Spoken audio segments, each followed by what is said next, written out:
উলাইকা আলা হুদাম মির রব্বিহিম, মানে তাদের রবের পক্ষ থেকে যে হেদায়েত আছে সেই হেদায়েতের উপরে তারা আছে, তারা তার হেদায়েতের উপর প্রতিষ্ঠিত। রব অর্থটা প্রভু, এটা সহজ অনুবাদ করা হলেও আল্লাহকে যখন আমরা রব বলি তখন অনেকগুলো অর্থ চলে আসে। তিনি আমাদের প্রভু, তিনি সৃষ্টিকর্তা। আল্লাহকে রব বলার মধ্যে সবচেয়ে গুরুত্বপূর্ণ যে অর্থ সেটা হচ্ছে তিনি সৃষ্টি করেছেন, যেটা এই অর্থটা আর কারো ক্ষেত্রে প্রযোজ্য নয়। এই জন্য একমাত্র আল্লাহ ইবাদত পেতে পারেন। এরপর তিনি সবকিছুর মুদাব্বির, পরিচালনাকারী, সবকিছুর প্রতিপালনকারী, রিজিক দাতা, সাহায্যকারী, হ্যাঁ, সংশোধনকারী, মুসলিহ, প্রতিপালনকারী, মুরব্বী। রবটার সাথে মুরব্বী, যেটা আমরা মুরব্বী বলি বাংলায়, এটারও সম্পর্ক আছে। তিনি সংশোধন করেন, প্রতিপালন করেন, পথ প্রদর্শন করেন, আল হাদি। এই সবগুলো অর্থ কিন্তু এই রব শব্দের মধ্যে আছে যখন আল্লাহকে আমরা যখন রব বলছি।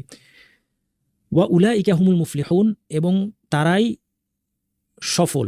মুফলিহুন মানে সফল। হুম এই বাড়তিটা কেন আসলো এটা বালাগার বিষয়, আমরা এখনই দেখব।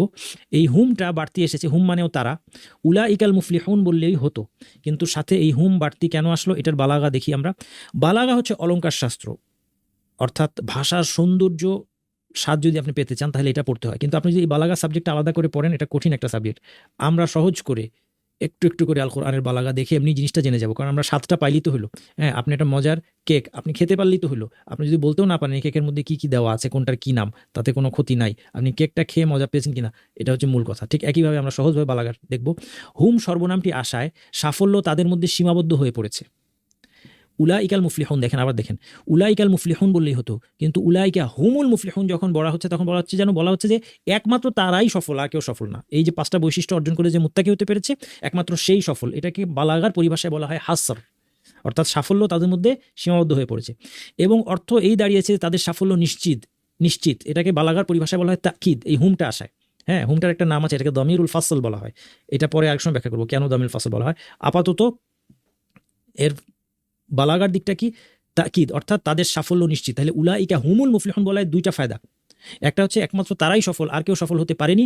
2 নম্বর হচ্ছে তারা যে সফল এতে কোনো সন্দেহ নাই। 2 নম্বর দেখেন বালাগার আরেকটা দিক, এটা আবু হাইয়ান তার তাফসির আল বাহরুল মুহিতে তিনি ব্যাখ্যা করেছেন। 2 নম্বর যেটা ফালাহ অর্থ কি, সাফল্য বোঝানোর জন্য এমন একটা শব্দ ব্যবহার করা হয়েছে যেটার কোনো মানে প্রতিশব্দ আমার বাংলায় জানা নেই। সেটা হচ্ছে সকল কাঙ্ক্ষিত বিষয় অর্জন করা এবং সকল অনাকাঙ্ক্ষিত বিষয় থেকে রেহাই পাওয়া। এটা ইবনু আব্বাস রাদিয়াল্লাহু থেকে বর্ণিত আছে, ইবনু জারির, ইবনু আবি হাতিম তাদের তাফসিরে এটা উল্লেখ করেছেন। সকল কাঙ্ক্ষিত বিষয় আমি পেলাম, সকল অনাকাঙ্ক্ষিত বিষয় থেকে বাঁচতে পারলাম। পৃথিবীতে সাফল্য কিন্তু অনেক সময় পার্শিয়াল হয়।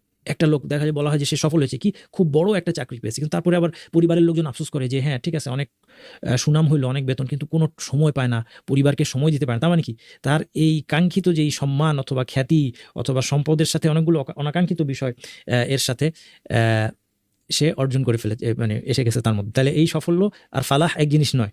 মুত্তাকিরা যেই সাফল্যের অধিকারী হবে জান্নাতে, সেটা কি, তাদের সকল কামনা পূরণ হবে, আর তাদের যত কষ্টের দিক ছিল, যত অনাকাঙ্ক্ষিত বিষয়, সবগুলো থেকে তারা রেহাই পেয়ে যাবে, আলহামদুলিল্লাহ।